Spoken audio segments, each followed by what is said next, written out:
Chapter 5. The United States steps in.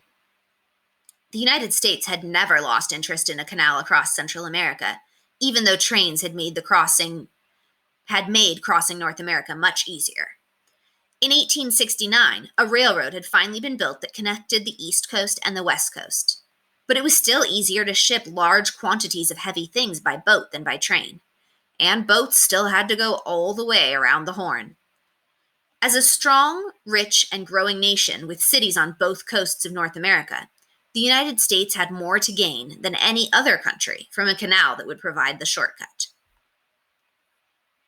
In 1901, Theodore Roosevelt became President of the United States. He was, in some ways, similar to Ferdinand de Lesseps. He was confident and energetic, and when he believed in something, he pushed ahead. He knew how to make other people believe in him. Roosevelt thought the canal was important. He said the French failure proved that Panama was a bad choice. The French, however, desperately wanted the United States to buy out their company. So they needed to convince the United States that building in Panama was a good idea. They offered to sell the company for less than half of its worth, which was a real bargain. The French had already started 11 miles of the canal. Blasting had lowered the height of the mountains that ran across the middle of the isthmus. The railroad was already there. All the company's buildings, machinery, supplies, and equipment were still on site. And the French company hinted that if the United States wasn't interested, some other country might be. Maybe Germany, which was trying to become a military power. The United States certainly wouldn't want that to happen. So Roosevelt changed his mind. And in June of 1902, the United States Congress voted to build a canal in Panama. Chapter 6. War. Until now, only private companies had been interested in building a canal. Their main goal was to make money. Any ship from any country would be able to use the canal as long as it was willing to pay. Roosevelt's ideas were a little different. He was interested in the canal's military usefulness and believed that it should be built and controlled by the United States government. In times of peace, any ship could use it. But if the United States was at war, he wanted to be able to keep its enemies out of the canal. So before the canal could be built, Roosevelt had to work out a treaty between the United States and Colombia. And it wasn't easy. Roosevelt said that Colombia had to give the United States control of the area around the canal, and that the U.S. should be able to build military bases there and run it as if it were part of the United States. Not surprisingly, the Colombian government didn't want to give away so much power. It began to look as if the two countries would never agree. According to international law, one country can't just start a revolution in another country. The United States couldn't tell Colombia, "If you won't let us dig in Panama, then we'll turn Panama into its own country." But that is basically what happened. Officially, the United States government wasn't involved. The revolution was planned by private supporters of the Panama Canal, led by a Frenchman named Philippe Bunau Varilla. If there were talks with American politicians, they happened in secret. But most people believed that the U.S. government knew what was going on and approved. Starting a revolution didn't end up being very hard. Panamanians had been fighting to separate from Colombia for years. Bunau Varilla convinced a Panamanian patriot named Manuel Amador that if he led a revolution, he would have the support of the United States.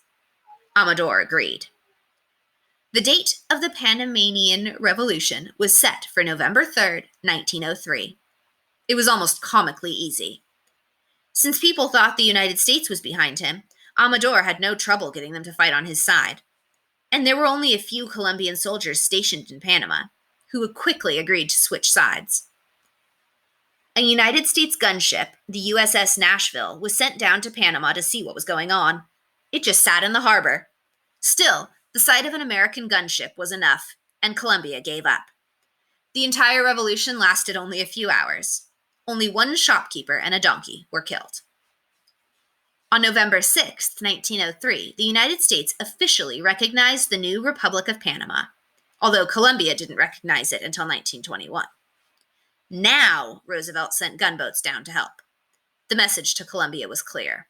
Whether or not the United States had caused this revolution, it would defend the new country now that it existed. The treaty made between the United States and the new country of Panama gave the United States exactly what it wanted. It created a zone 10 miles wide where the canal would be built.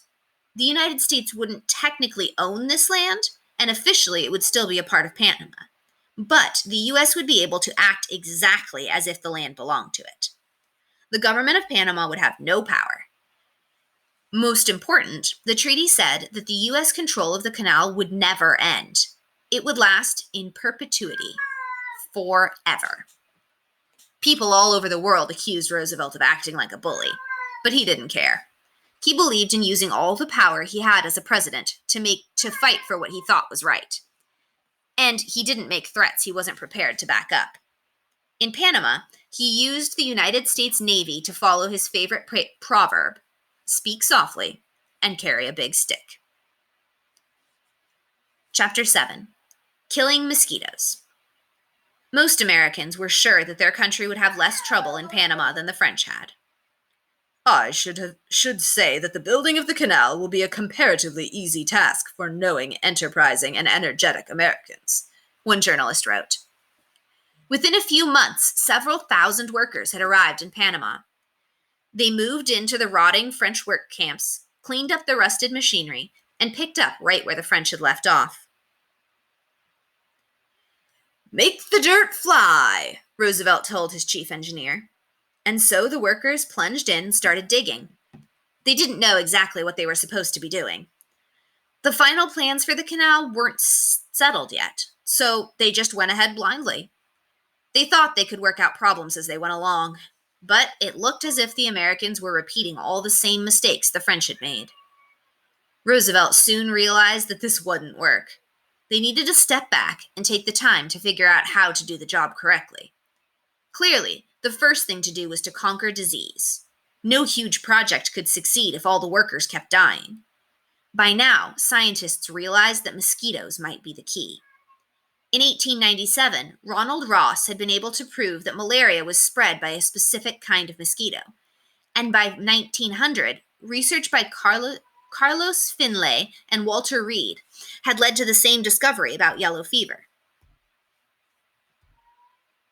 The French hadn't known that the fevers were carried by mosquitoes, so purely by accident, they'd made the spread of the disease much worse. Digging the canal had created a paradise for mosquitoes, since they breed in ponds of standing water. Unfortunately, the construction site had created hundreds of just these kind of pools. The French had also built a large hospital to take care of the sick. And to protect the patients from crawling bugs, the feet of the beds sat in bowls of water, which also attracted mosquitoes. In fact, the hospital had so many mosquitoes that if a patient didn't have malaria or yellow fever when they went in, they would probably catch it while they were there. Unfortunately, most people still thought the idea that mosquitoes could make people sick sounded silly. Colonel William Gorgas became Panama's chief medical officer. He'd already helped end yellow fever in Havana, Cuba, by killing all the mosquitoes there. In Panama, he hoped to do the same thing, but it would take a lot of work, and he would need a lot of money, maybe as much as $1 million. He was afraid no one would listen to him.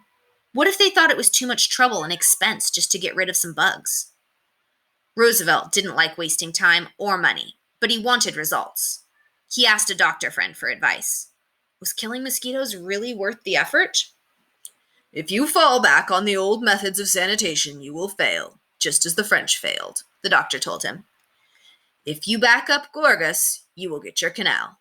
So Roosevelt gave Gorgas everything he needed to carry out his plan. It wasn't a simple problem to solve. Havana had been only one city.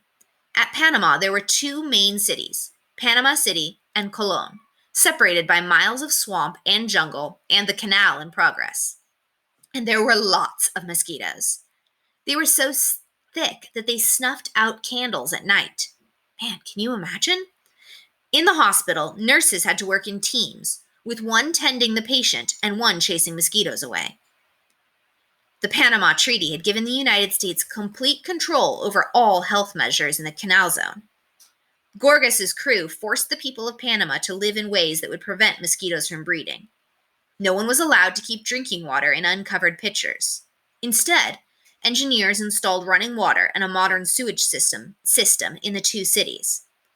Gorgas's men even went into churches and cleaned out holy water fonts. They searched every home. If they found mosquitoes, carpenters were sent in to rebuild all the places where water might collect. They used insect-killing chemicals anywhere someone had died of yellow fever. Outside of the city, there was even more work to do. Miles of jungle land had to be treated so there would be nowhere for the mosquitoes to breed. Teams of men working for Gorgas filled in the swamps. They paved roads and dug drainage ditches, and covered standing pools with a thin film of oil that kept mosquitoes from laying their eggs. It was a huge job, but it worked. Malaria became rare. Only a few people died a year instead of thousands. Yellow fever was even more of a success story.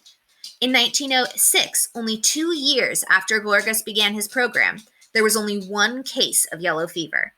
After that, there wasn't one single case of the disease during the entire time the canal was being built.